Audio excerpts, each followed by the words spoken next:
Also, on the local front, lawmakers across the aisle are seeking to put aside their political differences to promote policies aimed at protecting the public from the economic fallout of the unrest in the Middle East. My colleague Ahn Sung-jin sat down with the floor leaders of the Foreign Affairs Committee at the National Assembly. Nearly 2 months into the ongoing crisis in the Middle East, the ripple effects are being felt far beyond the region.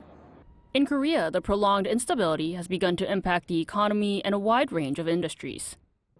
I sat down with the ruling and opposition party floor leaders of the Foreign Affairs and Unification Committee to gain deeper insight into how the situation is unfolding and what policy measures are now being considered.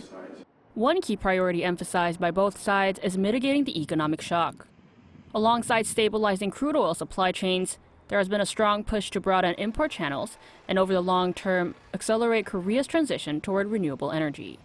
So when we combine those policy measures, in addition to the diversification and the energy safe measures, all in all, we can kind of survive this period of difficulties. And then we can shoot it back to the normal economic situation. Support for the energy sector has also been reinforced through the supplementary budget. Measures are aimed not only at small business owners and the self-employed, but also at industries directly affected by the crisis, including transportation and naphtha-based sectors. Right, so as a member of the National Assembly Foreign Affairs and Unification Committee, if the situation in the Middle East prolongs, what are some policy support measures that the National Assembly could be providing to the public?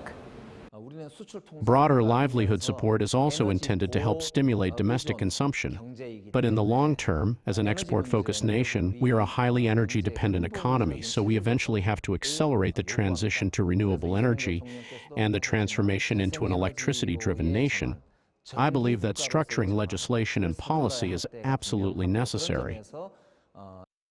On the diplomatic front, lawmakers from both parties underscored the importance of multilateral engagement.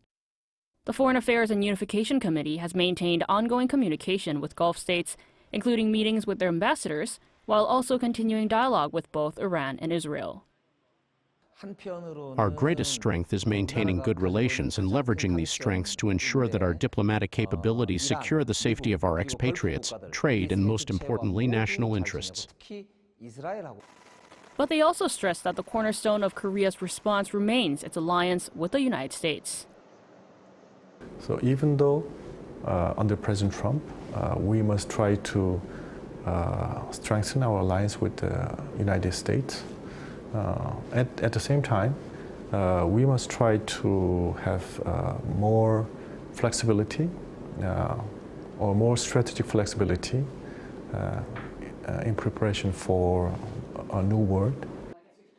Despite the evolving and uncertain nature of the Middle East crisis, the National Assembly says it will continue to closely monitor its impact on livelihoods and prepare responsive measures in step with changing conditions.